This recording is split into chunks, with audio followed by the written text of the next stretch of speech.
How's it going, everyone? Welcome back to Let's Play Silent Hill 2. We're in Toluca Prison, and I'm going to examine this corpse again. I know I examined it already, but I just want to point out that this, like the other dead bodies in the game, is a modified version of James's model. Most of the corpses in the game are. Can't really be certain with this one because, you can't really zoom in on it that well, but you get the idea. There's also this feature that I've been keeping off most of the game, most of the playthrough, but I'm going to turn it on for just a little bit. It's the noise filter. It adds this really, really heavy film grain effect, which I don't actually like all that much. I get what it adds to the aesthetic. It makes everything a little bit dingier, dirtier, a little bit more grotesque and disgusting. I get it. I get what it adds to the look of the game and the feel, but I just don't like it very much, so I normally leave it off. You yourself might not see a huge difference with it on because of YouTube's compression artifacting, but in-game it's actually really, really aggressive.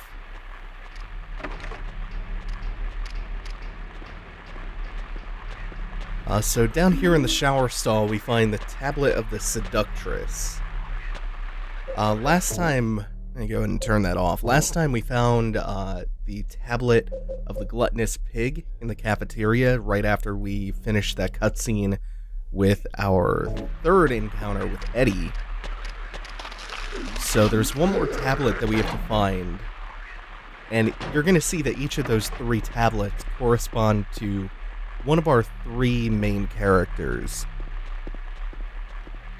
I consider Eddie, Angela, and James to be the main characters, and then Laura and Maria are kind of side characters. The only reason that I make that distinction is because the first three that I mentioned, the main characters, all carry some kind of baggage into Silent Hill.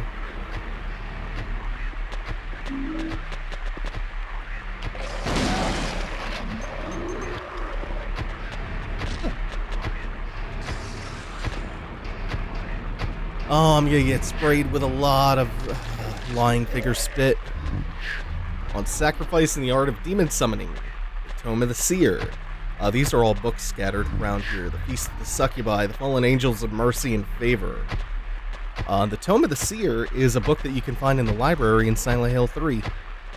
Also, you just take a look at the walls here.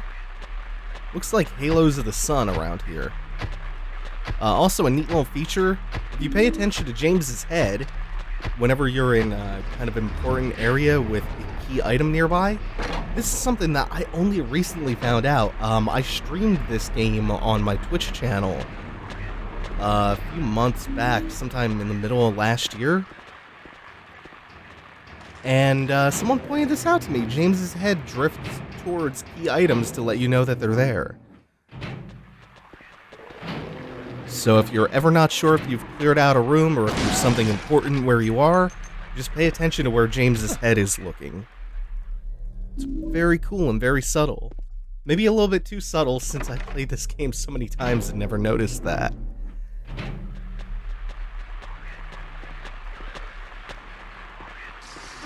Oh yeah, it's pitch black around here. It may be even a little bit darker than usual because I corrected the color accuracy settings on my Elgato. I finally got around to fixing a problem I've been having with that.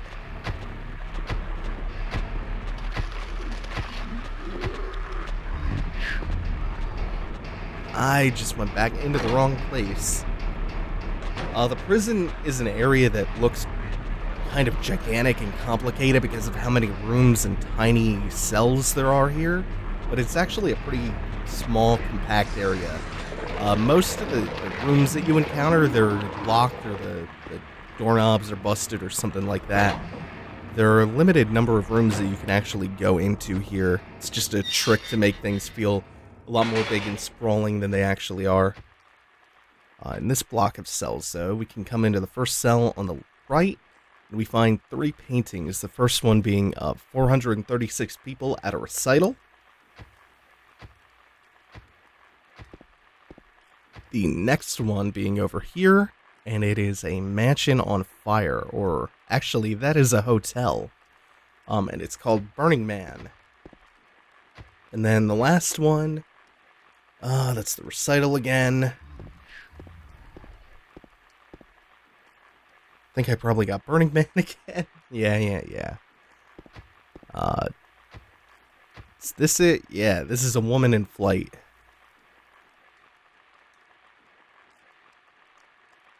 So again, 3 paintings in here. They are connected to our 3 main characters.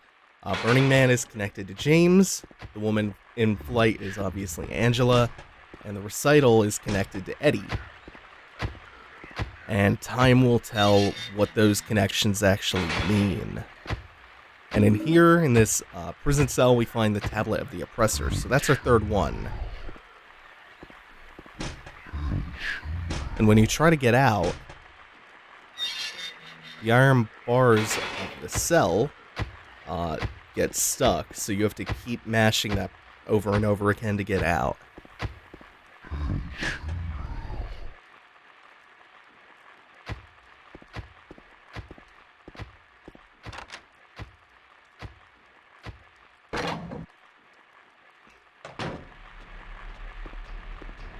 There is an enemy back there which you can hear chanting the word ritual. Also, I've gone the wrong way. I came out into the wrong corridor. I'll be back here later, so I have to go back into that row of cells and come out the way I went in, because now that I have the 3 tablets, I can go back to the courtyard. So I was saying that there is a monster in there that you can occasionally hear chanting the word ritual. They are unseen monsters called prisoners, who, for all we know, might just be ordinary people, and you do have the option to shoot, kill, and silence them. Otherwise, you never see them, and you never interact with them aside from that. You guys are in my way. First one seemed to only take 1 blast from the shotgun. Here we go.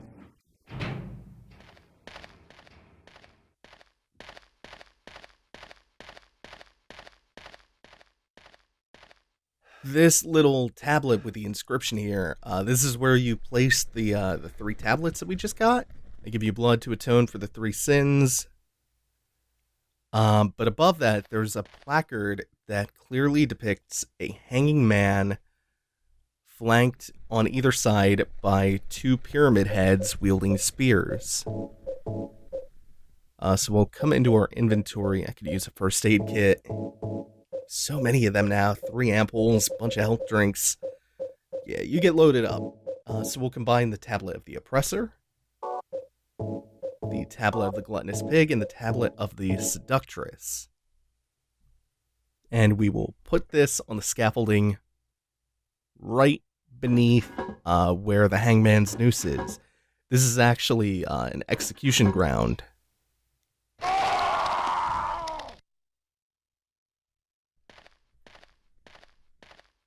So again, our rule of 3 comes into play. We have 3 characters who each bring their own baggage into Silent Hill here. The 3 tablets, again, correspond to those 3 characters. The tablet of the gluttonous pig is really on the nose. It's a reference to Eddie. You even find it in the cafeteria. The tablet of the seductress is found in the women's shower room.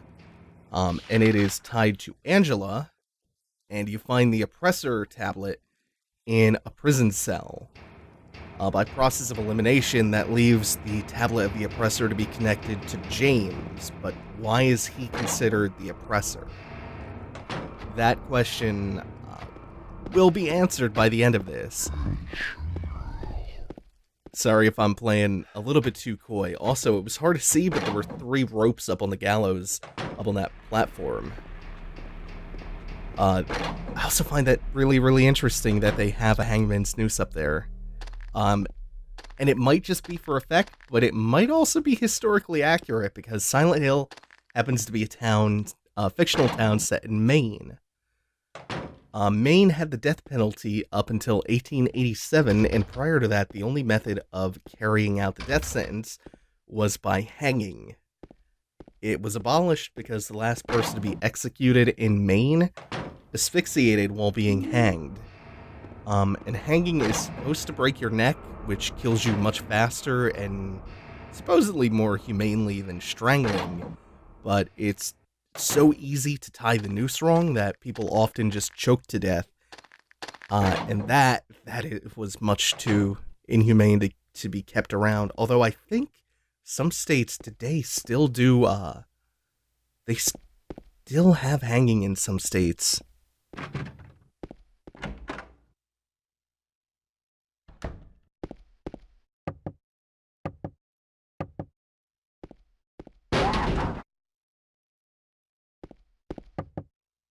Oh, I always appreciate jump scares like that. I think as I've gotten older, I've come to appreciate jump scares a lot more than I did when I was younger. I used to think of jump scares as just being cheap and shitty, but one, I kind of like the sensation of just being startled on their own, so a game full of jump scares can work. But I think the other important thing about blending jump scares into like a psychological horror game like this, I think it actually accomplishes a really interesting purpose, which is that it puts you on edge. Like, jump scares are not to be confused for actual horror. They're not actually scary. They're just startling. But that's not all that cheap, because when you get jump scared enough times, it makes you put your guard up. It makes you constantly paranoid. And in that tension, in that paranoia, that's when all of the other elements of actual psychological horror can creep in and go to work on you. So they actually blend together to accomplish something pretty cool. Toluca Lake, the town's main tourist attraction, this clear, beautiful lake has another side as well. It may seem like just a typical ghost story that you might find in any number of old towns across the country, but in this case, the legend is true. On a fog-bound November day in 1918, the Little Baroness, a ship filled with tourists, failed to return to port. A newspaper article from back then simply says it most likely sunk for some reason. Despite an extensive police search, not a single fragment of the ship nor any of the 14 bodies, passengers, or crew has ever been recovered to this day. In 1939, an even stranger incident occurred. Many pages are torn out, many corpses rest at the bottom of this lake. Their bony hands reach up towards the boats that pass overhead. Perhaps they reach for their comrades. Spooky, scary skeletons send shivers down your spine. Shrieking skulls will shock your soul. Never thought I would be singing spooky, scary skeletons to Silent Hill. Prisoners do not feel remorse. In fact, they do not feel themselves to be villains at all. Even the most uneducated brute will use what little words he knows to justify himself. And such trifling dreams they have, flourishing even in the darkness. Prisoners, too, are no exception. No matter how foul nor loathsome one's own life and existence may be, human nature is abiding. This is a little diary entry written by one of the prison guards observing the traits and behaviors of the prisoners here. And I'm guessing that was probably towards the founding of the prison, when it was a POW camp during the Civil War. And we get the hunting rifle. That's what I really came in here for. And a couple rifle shells. We've been picking them up since we got back onto the streets from out from Brookhaven. The history of this history of Silent Hill, again, like, boat sank, 14 people aboard died. In 1939, that message alluded to another freak boating accident occurring. Tons and tons and tons of people have drowned in Toluca Lake. So we have that. We have the Native American burial ground that this town was built on top of. There was a brief plague in the town's history. It was, at some point after the plague, it was resettled as a penal colony for a bit, which is when the prison itself was built during the Civil War. The Puritans started getting into devil worship. Yeah, When you look at the timeline in the Book of Lost Memories, it's actually comical how much bad shit has happened in this town's history. So we're going to go into our inventory and we're going to solve this hatch puzzle. And we're going to do that by combining more items, because that's faster and more efficient. So we got a wax doll, a lighter, and a horseshoe. How do they fit together to open a hatch door up? Well, James uses the lighter to melt the wax doll, and then he affixes the horseshoe to the melted wax and attaches that to the hatch to use as a door knob. And that hatch opens up to another hole. So this is what, the 5th one that we've jumped down? After taking a very, very long, leisurely stroll down a preposterously long set of stairs.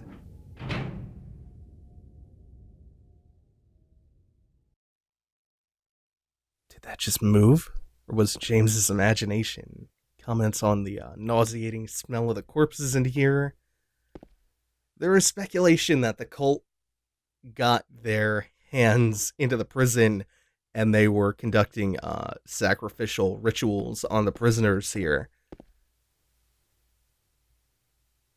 Also, these holes, they have a pretty on-the-nose meaning, which might become more apparent when we're done with the prison section.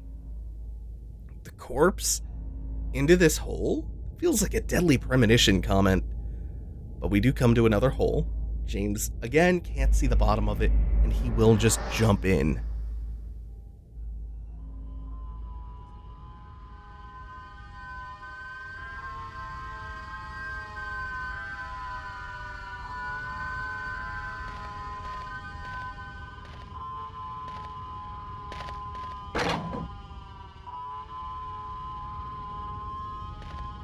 And yet another one. This is our 3rd hole this episode. I think we went through at least 3 or 4 last time when we entered the Historical Society on our way down to the prison.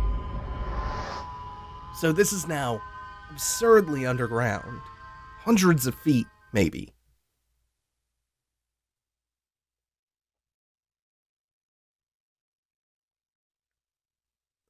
Like, we're liable to start encountering mole people now. And we come to an elevator shaft. And when we go to the far corner of the elevator, it begins descending. And it's gonna descend for a long, long time. So maybe that note in Neely's bar, there was a hole here, it's gone now. Maybe it was kind of prescient and it was predicting that James would just constantly be descending holes. So it raises the question of what does this constant descension represent? Is it like a descent into madness? For James, is it a downward spiral of guilt and depression? Is he kind of figuratively spiraling into hell? There's a lot that this could mean. And then there's the more on-the-nose metaphor of going into a hole, which could work just as well as a metaphor for the themes of this game. But we come to the bottom of this shaft, and we are kind of done with the prison. There's another section coming up, but it's not the prison proper. So that's going to do it for today. Thanks for watching, everyone. Take it easy. Have a good one. Hopefully, next time I sit down to record, I will no longer be sick.